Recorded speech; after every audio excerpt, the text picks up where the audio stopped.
mogged 80% of Mount Duke Dennis and have raised Livy done, you cannot wish to be as Sigma as us, for you are a beta, and we are an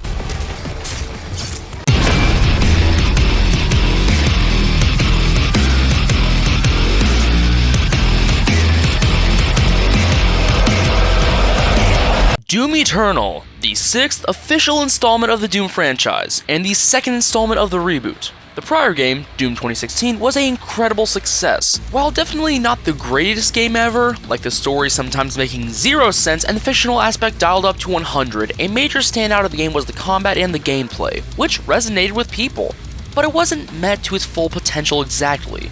By the way, comment down below if you'd like me to discuss and review Doom 2016 as well, but a few years later in 2020, a new Doom title released, Doom Eternal. Most people thought that after Doom 2016 there wasn't a ton more to be done with the franchise exactly, but boy were they wrong.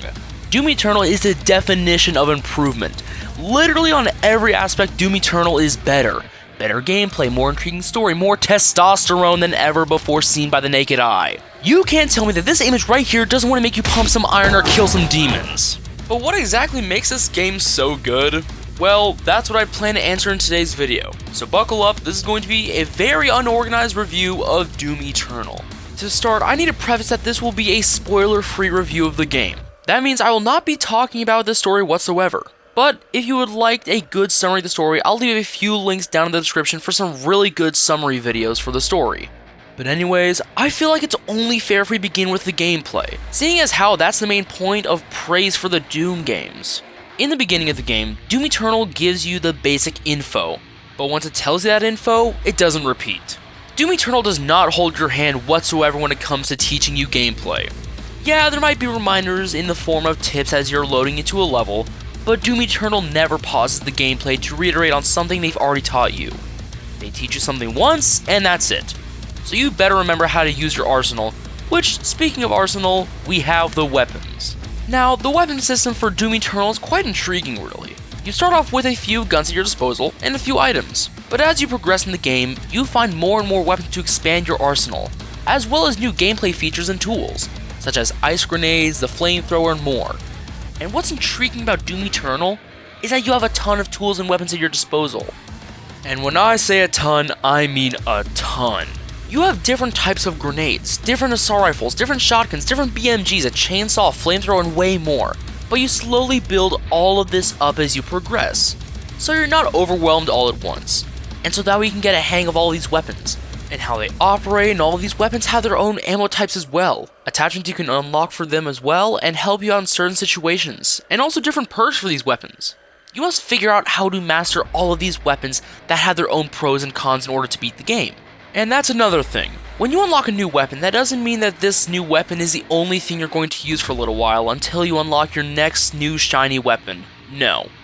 Even when you get a new weapon, you still have to use everything at your disposal in order to win and survive.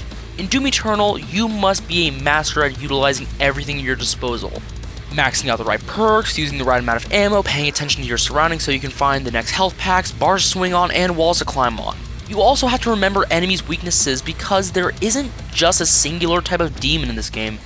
There are around 20 plus different demons and demon variants in Doom Eternal, each with their own weaknesses, weapons, attack methods, and more.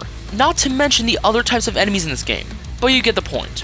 In Doom Eternal, you have to multitask to an insane degree.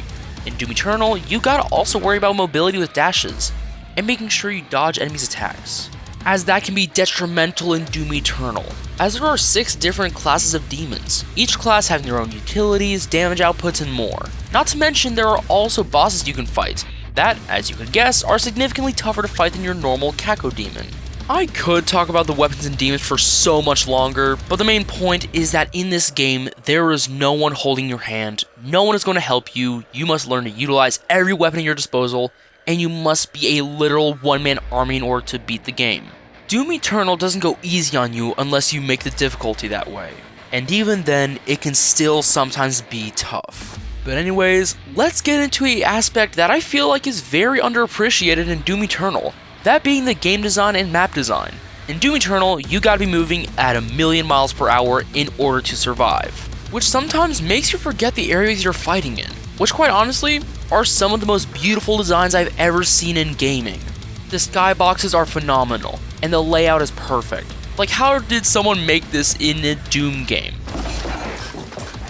The layouts are phenomenal. The architecture is masterful, and it's a beauty to look at when you're not fighting a million demons. But moving on, and yes, I had to make this a section of its own, we have the music. The music in Doom Eternal was worked on by Mick Gordon, hopefully I didn't butcher the name, who also worked on the soundtrack for Doom 2016. While Mick didn't make every piece obviously, he had a major role in making the absolute bangers and ones such as Rip and Tear, which I'm sure you've heard of a million times, but it's so good, I'm going to play it a little bit right now for you.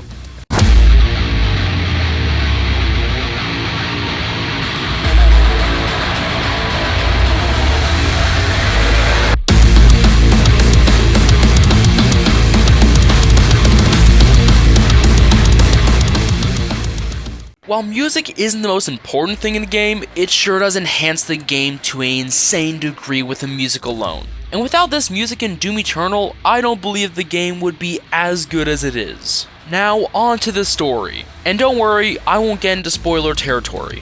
I'll just be talking about what I thought about it.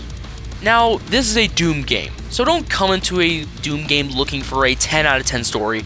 Come into it looking for an amazing and engaging gameplay experience. With that being said, I think the story is pretty mediocre. Whilst yes, it was very intriguing, it wasn't phenomenal by any means. Did it make sense most of the time? No, not necessarily.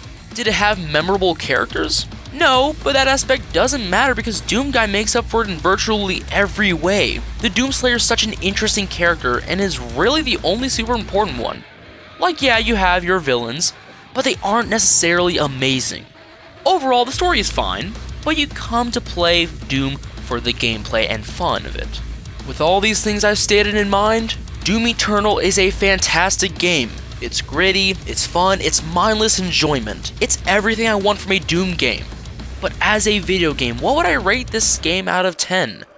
Bias aside, as I love the Doom games, I think Doom Eternal is an easy 9 out of 10. That may be an unpopular take, but I believe that the only thing holding this game back is the story. Other than that, I truly believe that this game is phenomenal on every level. And I didn't even talk about the DLC, which is spectacular. But anyways, if you've never had the privilege to play Doom Eternal, stop whatever you're doing this week and play this game. It's genuinely fantastic. But anyways, what would you guys rate Doom Eternal out of 10? Let me know down in the comments below. And once again, thank you to all of our spectacular channel members. Your support is fantastic and it truly means the world to me. And on that note, thank you all so much for the 1,000 subscribers. I really can't thank you all enough. But anyways, thank you all so much for watching, and as always, have a lovely night.